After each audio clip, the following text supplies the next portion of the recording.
Okay, so John Elway. Now, again, why I have this channel now is, I'm talking about things that the Denver Sports Talk Radio, or what I call the echo chamber, refuses to talk about. And of course, the public interaction with this Denver Sports Talk Radio is almost non-existent. Oh, we have a text line, and yeah, but you're this gatekeeping bullshit. Okay. So I'm going to talk about something that they can't talk about. They don't have the balls to talk about, and that's John Elway and what he's become, the reality of the situation, and I always said, in my opinion, that John Elway has become everything that he once hated, and that's Al Davis. Al Davis, the meddling owner.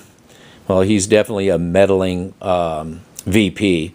And recently in the Cleveland game, he's up there, going through the play-by-play. So, Vance Joseph's infamous not going for it on fourth down. Who know? Was that John Elway? Did he have a hand in that? Maybe, maybe not. But he's certainly, meddling in the play calling. That's for sure. There's evidence, with my own eyeballs when I'm seeing them go through the Microsoft play-by-play. So that brings us to this idea of firing Vance Joseph and what that really means. And with John Elway, unfortunately for Bronco fans, you're going to be stuck with the situation, and we can look back to what happened with, the hirings and firings of Gase and the young Shanahan. But I think the biggest example of John Elway and the ego landing is his dealings with Wade Phillips, and considering the money that John Elway's wasted. Now, that's another thing. I guess we got to step back even further and find out that there is no ownership, and there is nobody with a leash on this trust, which, what is the trust? John Elway and the other is Sundquist, the other fella. But there's no leash on, where the money's going, how they're spending the money, who has the ultimate say, these kind of things. So when a coach like Harbaugh, and again, I'm not saying Harbaugh is the end-all, be-all coach, but we'll just use him as an example since he's going to be presumably available, but that we don't know if he's going to be available. But any kind of coach like that, maybe that coach out in Carolina, some people think that it's the GM is the fault, the problem in Carolina. But at any rate, we'll just say that, there's some, that would be Rivera, the head coach out there, and we got Harbaugh in Baltimore. So we're looking at, bringing in coaches, okay? So what quality ones that aren't puppets like Vance Joseph. And so, in order to get one of these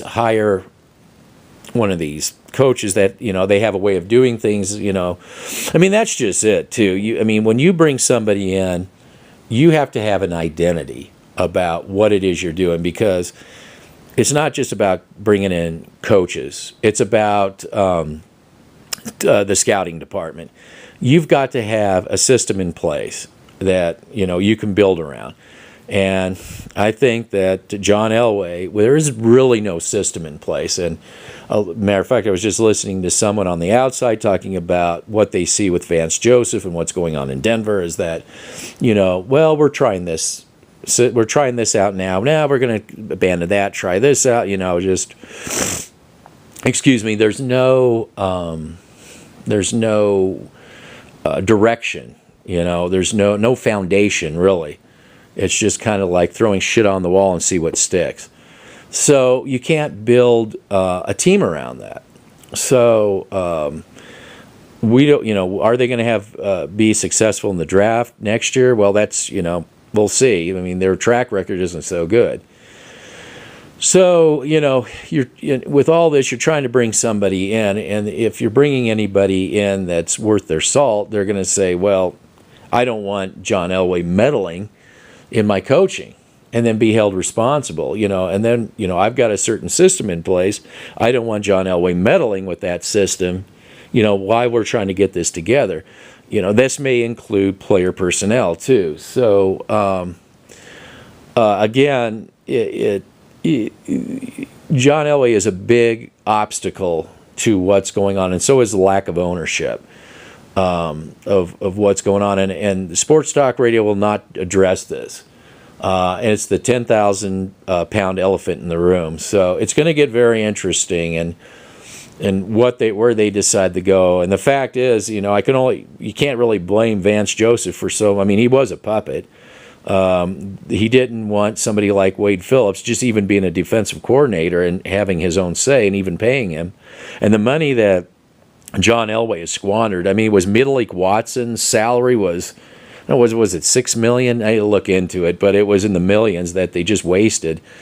And they wouldn't pay Wade Phillips to be a defensive coordinator. So it's not just draft picks. It's just really coaching and lack of bringing in proper coaching, and that rests on John Elway. So the Bronco fans are going to have to one day probably have to and of course Sports Talk Radio will not dare take them there. So it's going to be up to people like us to force their hand and say, well, maybe this John Elway arrangement isn't good with the lack of ownership.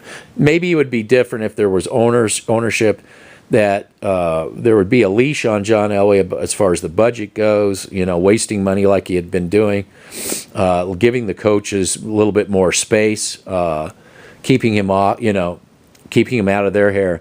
So nothing may get done until this ownership thing takes over. And they're fighting that tooth and nail. They obviously don't want to relinquish their power because of the recent court. And I'm going to have to go and do some research on that too. I'll discuss that and how John Elway's fighting anybody, challenging his authority, coming into power. And that would be an actual owner. So it's actually a very unique situation in sports in general, in professional sports, be it baseball or basketball or hockey or whatever, the situation that's in Denver. So anyway, that's it from here. But yeah, John Elway is definitely a problem that needs to be discussed.